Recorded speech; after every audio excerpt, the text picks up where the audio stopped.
Vamos a hablar con Héctor Pedro Recalde, abogado laboralista y diputado nacional, mandato cumplido del PJ, quien tiene la amabilidad de atendernos. Recalde, muy buenos días. Rubén y Magalí lo saludamos de Formosa, bienvenido. ¿Cómo le va? Buenos días, muchas gracias por el contacto. Bueno, Lo escuché muy atentamente, me hizo recordar a sí. lo que se conoció como la ley Banelco, por la Pues a eso me sospecha refería en de... el 2001, a Claro, la ley claro, Banelco. claro. Y la otra referencia que usted hizo fue a lo que en su momento se llamó los contratos basura. Tal Eso cual. fue en distintas épocas. Bueno, ahora hay una especie de tabú con estas normas que acaban de ser sancionadas por... cierto, es bastante difícil de creer que el gobierno haya conseguido la mayoría necesaria para que se convierta en ley. Era Esta es la impensado. realidad. Sí, digo que en otra etapa de Para, nuestra historia era impensado que se vote una reforma, una reforma laboral. ¿Le costó sí, mucho? la verdad que digamos, es muy triste, ¿no? Esto que está sucediendo, porque no hubo la reacción que uno hubiera esperado, si hubiera, pero bueno, momento donde la verdad uno ve en la sociedad como una caída, hay como un sufrimiento que hace bajar los brazos, y en ese sentido yo trato de acercarme, parezco un pastor evangelista, porque quiero acercarme con amor. Hay mucho sufrimiento, y la verdad, y esto hace que caigan los brazos en vez de levantarse. Sí. Pero también quiero decir que mi obligación como abogado es analizar si estas leyes pasan el tamiz de la Constitución. Y te digo que no. Ujú. Pero también es lógico, porque el presidente ha dicho que esto de la justicia social, esto Aberrante. es exactamente, es una aberración. Sí. Es esto, la justicia social es sacarle a uno para el otro. Tendría que leer la Constitución Nacional por la que juró el presidente de la Nación. Ujú. El artículo 75, inciso 19, habla expresamente de la justicia social y la Sí. progresividad de los derechos. O sea que cuando uno ve que estas son leyes regresivas, que no tienen nada que ver con la justicia, por lo contrario, son leyes injustas, abre la puerta como para que uno diga, se puede plantear la inconstitucionalidad de estas leyes. Esto, hasta el avance que hay, vulnera el sentido común. Le doy un ejemplo, Sí. no ser retórico. El periodo de prueba actualmente son 3 meses. Este Sí. periodo de prueba significa que durante ese lapso el empresario puede despedir sin pagar indemnización por despido. Lo llevan hasta un año.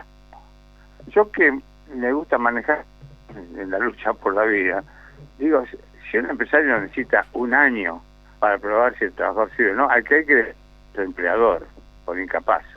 Bueno, subterfugio, lo que se busca, es una palabra difícil de pronunciar, que la deslaboralización. Que querrían que todo el derecho laboral desaparezca, estas relaciones entre trabajadores y empleadores se rijan por el Código Civil y Comercial. Y esto es desconocer el sentido del derecho laboral. Hay un artículo de la dictadura me derogó, es el espíritu de que decía, la ley, esta ley va a generar desigualdades, pero para corregir las desigualdades en la relación laboral. Bueno, desconocer las desigualdades, y la confesión palmaria en un concepto. Cuando habla de colaborador, y colabora con una mutual, en una obra de beneficencia, pero trabaja no es un trabajador. Esto llega al extremo de que ese mismo colaborador puede llegar a nombrar otros 3 colaboradores. Y bueno, hay un bill de indemnidad para los trabajadores no afectados, por lo que realmente decimos trabajadores en negro. Se le levanta la barrera y no hay sanciones. Entonces, ya que hay un principio universal del derecho que dice no hay obligación sin sanción. Sí. Si el Código Penal no aconseja no cometer un homicidio. Que al que mata, le pena de prisión de 8 a 25 años. Bueno, esto es un handicap también para habilitar. habilita otra vez la tercerización laboral. Había una prohibición a los empleadores de contratar a través de empresas de servicios temporarios, etcétera, etcétera. Ahora pueden hacerlo. Sí. Es decir, están del fondo de cese laboral, que es una invitación a que los convenios colectivos lo adopten. Es un riesgo, porque muchas veces en una negociación paritaria, con tal de conseguir un mejor salario, son capaces, o sea, no tienen más remedio, digamos, para decirlo de alguna manera, la paritaria, en la paritaria, los sindicatos aceptar alguna de estas condiciones. Abrieron una puerta que viola la cláusula que del artículo 14 bis, que ordena la protección del despido arbitrario. Bueno, así podía... Mire, yo te busqué como la parábola de Cristo de los dientes blancos del perro. Dije, bueno, algo bueno debe tener. Y pensé que podía ser bueno, sanción del despido discriminatorio. Un despido discriminatorio tiene un recargo del 50 o un 100%. Pero después analicé que esto le impide al trabajador despedido por discriminación, pedir la reincorporación. Dice, no, sí, la ley lo que dice es que pueden compensar si es discriminatorio, pero no reincorporar. Le cierra la puerta a la reincorporación. Sí. Claro. Así que no le vi nada bueno, lamentablemente, ¿eh? Y con respecto también a las indemnizaciones, que también se hizo un cambio, ¿no es cierto? Que, bueno, ahora se quiere como, ¿no es cierto?, bajar el monto de la indemnización que se le puede pagar a un empleado cuando, ¿no es cierto?, es despedido de una empresa. ¿Qué referencia puede hacer respecto a eso? No, el monto de indemnización no se baja. Lo que se habilita es que tipifica como una injuria para despedir sin indemnización los bloqueos. Se meten causas que tiene que analizar si es causal o no. No es la ley la que tiene que disponer. Si hay justa causa de despido, el que decide si es así o no es el juez laboral. Pero no, esto es lo que sucede en indemnización por despido.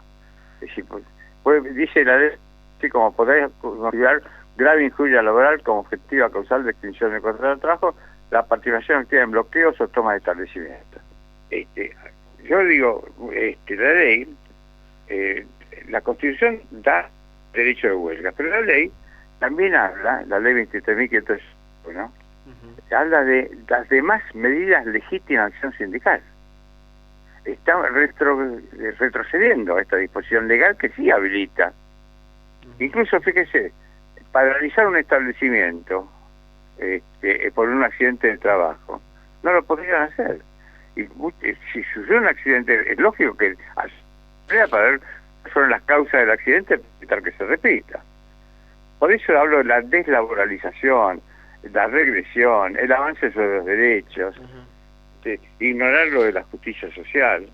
Por donde se lo mire, es criticable. Bueno, la puerta del reclamo está abierta, ¿no? Es que la ley bases tiene como tres almas prácticamente, que uno, el que menos se menciona es justamente la de la reforma laboral. Después tiene las otras dos patas que son muy importantes, que es el RIGI, o sea que empresario que viene tiene la reforma laboral, y no obstante eso también tiene un blanqueo de capital, es decir que tiene todos los condimentos. Bueno, usted sabe que esta ley fue un proyecto de los estudios que representan las grandes empresas, estudios jurídicos que representan las grandes empresas. Esto es como diría Jauretche, es ir al almacén a comprar con el manual del almacenero, ¿no? Claro. Sí, tal cual. Y con respecto a lo que está pasando con el tema previsional, el día de ayer, Mariano Recalde... Bueno, hay un avance, me parece, yo no soy previsionalista, pero objetivamente hay un avance por fin del Parlamento poniendo límites más allá porque si el presidente veta, están los 2/3 para insistir. O sea que en ese sentido, por suerte, a nuestras jubiladas y jubilados no le avanzan sobre sus derechos, ¿no? Es que en realidad se votó con más del 2/3. Tuvo, ¿cuánto? El 85%, casi seguro, el 90%. Sí. Digo o sea, con lo tal que se votó tal cual. Sí. Dice la presión jurídica, pues se necesitan 2/3, es cierto, hay más de 2/3. Como usted bien dice, ¿no? Ujú, tal cual. ¿Cómo está usted observando el partido político ahí dentro de diputados que usted conoce, esos Mire, pasillos? es muy difícil prever qué va a suceder, pero uno está advirtiendo que ya hay algunas reacciones de sectores que, entre comillas, pertenecían a lo que llaman la oposición amigable. Yo digo, esto de oposición amigable para mí es una entelequia, porque o es oficialismo o es oposición. ¿No? Oposición amigable, ¿no? Me parece un subterfugio para decir, bueno, estamos con el oficialismo. ¿Quiénes son esa oposición amigable? Bueno, a mí no me gusta dar nombres porque no hay posibilidad de réplica solo con ustedes. Pero bueno, mira, un amigo mío, compañero también del secundario, sí, que falleció, Carlos Laforgue, escribió un libro que se llama ¿A quién no votar? En ese libro explicó cómo votaron, empezar de los fondos WIC, ¿se acuerdan? Sí, sí, sí.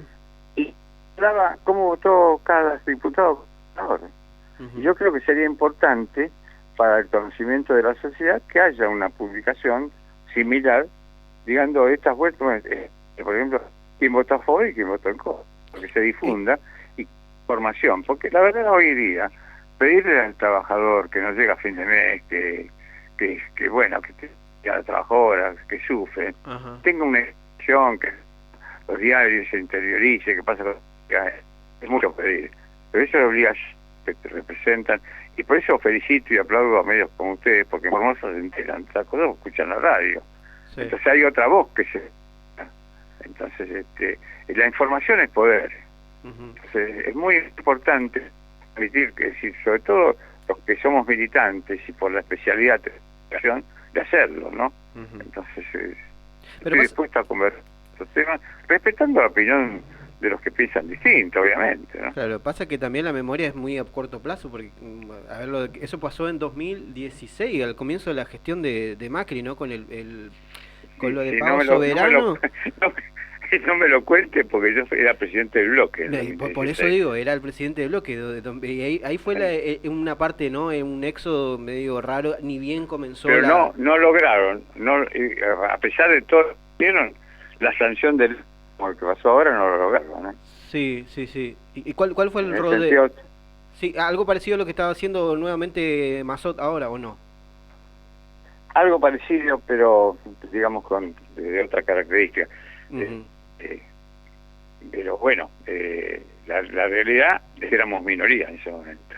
Sí, sí, sí. Con una alianza en el macrismo con otros sectores, hicieron mayoría, unas cosas sacaron, ¿no? Pero resistencia hicimos, y muy poquito fue.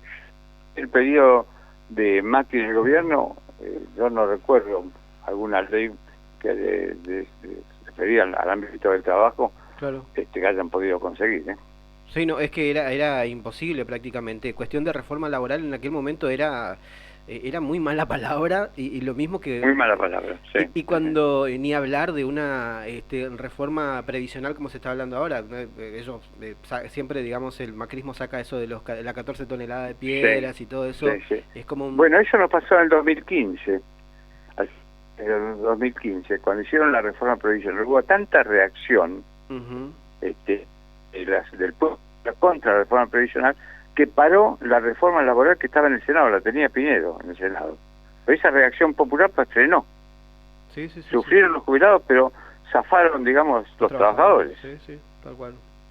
Eso prueba que cuando el pueblo se revela, no son tan fáciles las cuestiones es decir, las acciones que el gobierno puede emprender en contra de los trabajadores. Ahora esto es un escenario nuevo, ¿no? Ahora políticamente, porque el PRO le jugó una muy mala pasada en esta semana al gobierno, y pueden tener problemas para sacar leyes. El gobierno va a tener serios problemas para sacar leyes, y las que sacaron algunos decretos se le pueden caer, volver en contra. Y algunos personajes de Twitter están hablando directamente de monarquía, de romper relaciones con el Congreso.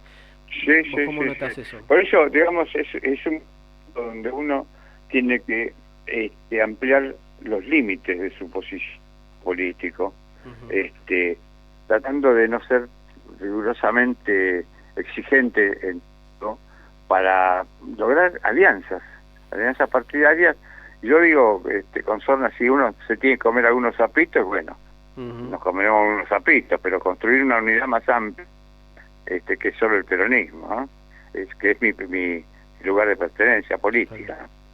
Y bueno, es que hay una foto que refleja eso, ¿no? La de Mayra Mendoza con Nacho Torres y otros personajes, otras personas, otros dirigentes políticos del PRO en el exterior, en la Silicon Valley. Me parece que va a ser difícil que esa foto, pero es un camino que hay que emprender, por supuesto sin abandonar el principio de convicciones, ¿no? Sí, uno lo que puede hacer es ir avanzando gradualmente, pero ir recuperando. Es decir, marcar el destino de estas, ¿no? En el camino, en esta ruta, no va adquiriendo derechos. Me parece que el proceso gradual facilita, ¿no? Claro. De recuperación gradual facilita las cosas. ¿Ariel Hijo va a ser miembro de la Corte?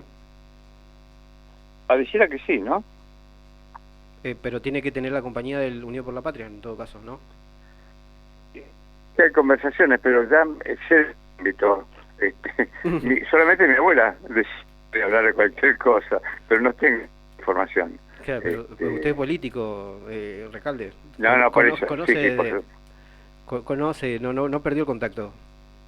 No, para nada. Pero quiero decir, tengo también informaciones. No tengo toda la información del mundo, ¿no? ¿O no habla con Mariano de estos temas? Y sí, hablo con Mariano, pero mejor hablen ustedes con Mariano.